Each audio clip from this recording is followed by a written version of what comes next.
Okay? So, di ang atong polymers. Polymers, commonly known as plastics, are a diverse class of materials with a wide range of properties.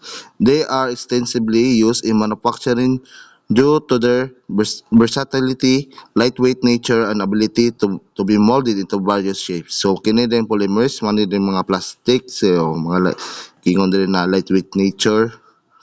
So, here are some key polymers and their common uses in manufacturing. So first, we have the polyethylene or PE. Used polyethylene is known for its flexibility, tautness, and chemical resistance. So used in packaging films, plastic bag, containers, pipes, and various consumer goods. So mao din kuan ang polyethylene man yung mga gamiton sa materials para sa mga plastic bag kana sa mga containers, mga pipes, so bana. So next we have the polypropylene. So the polypropylene is a versatile and lightweight polymer with good chemical resistance. So na-resistant just chemical. Same din sila na chemical resistant. So application commonly found in packaging, textile, automotive, components, and medical devices. So as makita yung picture, mapuna usa na sa injection.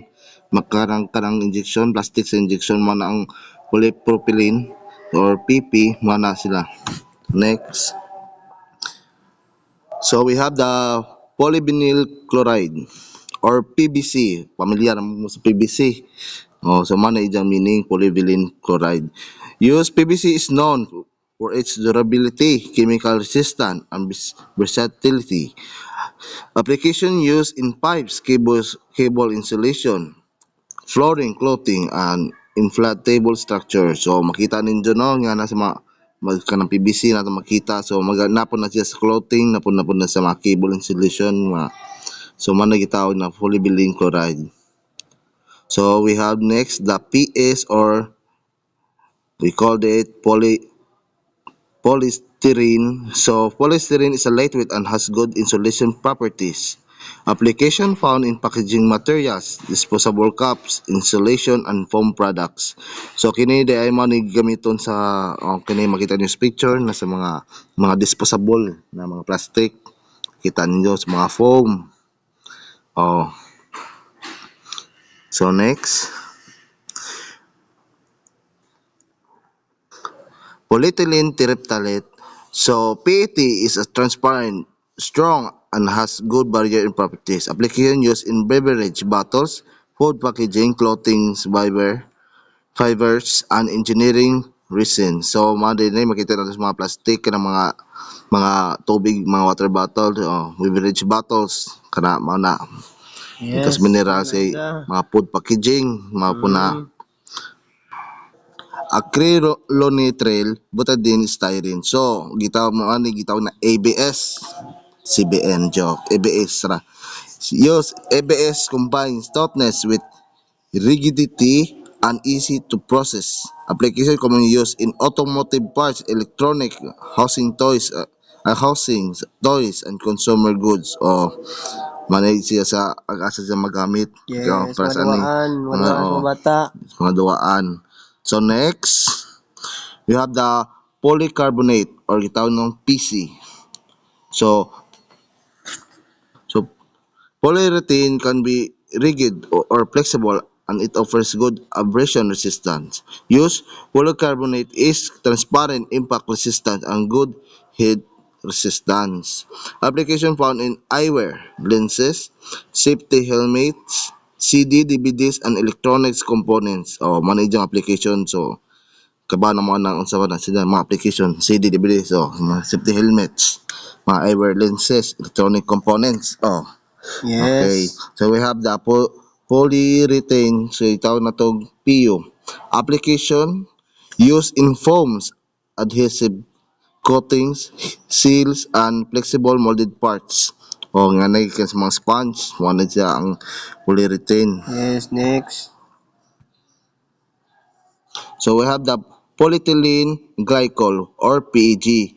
PEG is known for its water solubility and biocompatibility. Application found in pharmaceuticals, personal care products, and a lubricant in various applications. So money makita ninyo no na nasa atong picture na mapalit din siya nga ni na ang polyethylene na glycol. So nga ni usa po ni sa materials nato. So we have the polytetrafluoroethylene or gitawag natong PTFE. Use PTFE has excellent non-stick and high temperature resistant properties. Yes. Applications commonly known as telephone, used in cookware, gaskets, seals, and as a lubricant. So makita mo ani no sa atong picture na kani mga non-stick pan na to, usa ni siya sa polytetrafluoroethylene. Okay, next. So polymer materials are integral in various manufacturing industries, including packaging, automotive, electronics, healthcare, and consumer goods. And advances in polymer chemistry continue to introduce the formulation with enhanced properties to meet specific manufacturing requirements. Okay. Okay, so next topic is composites. Composites are materials made by combining two more or different types of materials to achieve the specific properties not present to any single materials alone. So, mo na siya ang sagaran nga mga specific nga achieve sa atong mga properties. So, next, here are some types of the composites and their applicants in manufacturing. So, mo na ito makita. So, first, fiber reinforced and composites. So ato ni makita ni kasagaran ni sa mga shops na ni siya um or sa mga junk shop. So first carbon fiber.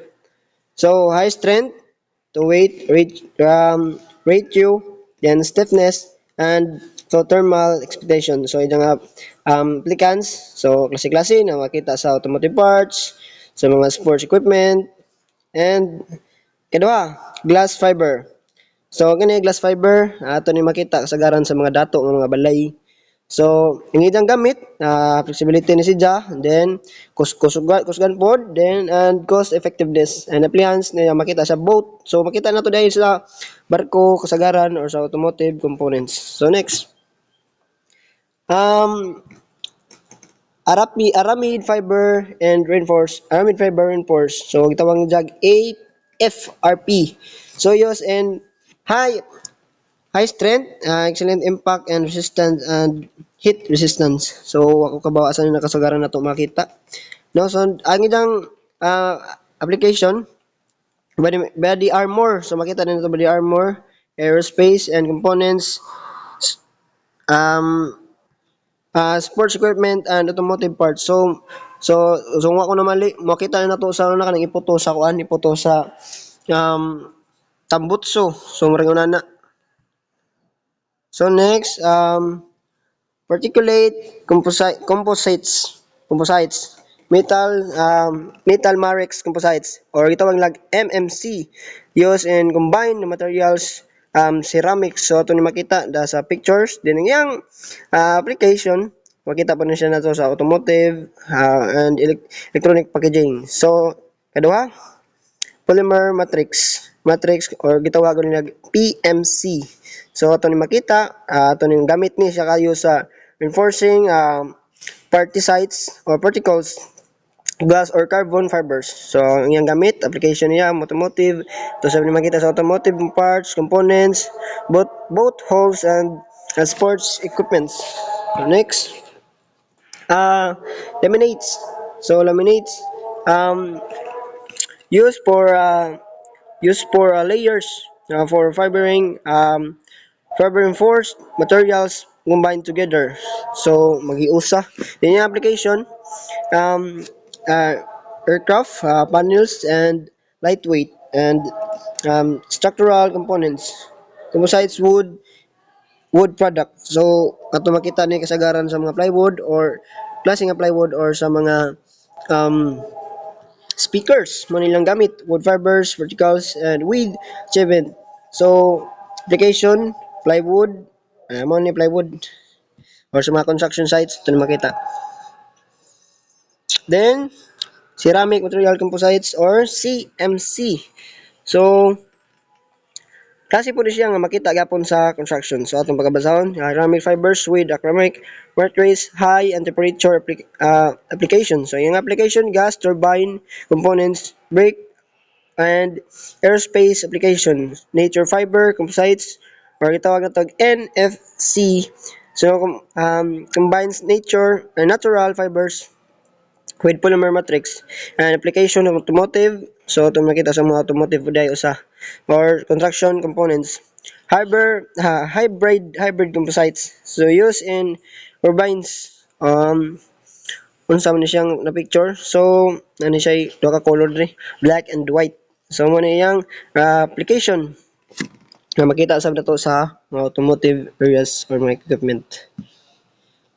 Composites are chosen for the ability to offer the combination of um, durable properties including high strength, low weight, and erosion resistance and sa nga ni Tyler metal and electrical characters. So makita ni nato mo ni sa mga ginagamit sab. And thank you. Thank you. Thank you. Daghang salamat unta nga inyong gihuman tan-aw ning among presentation. Sana, Salamat. Thank you, thank you.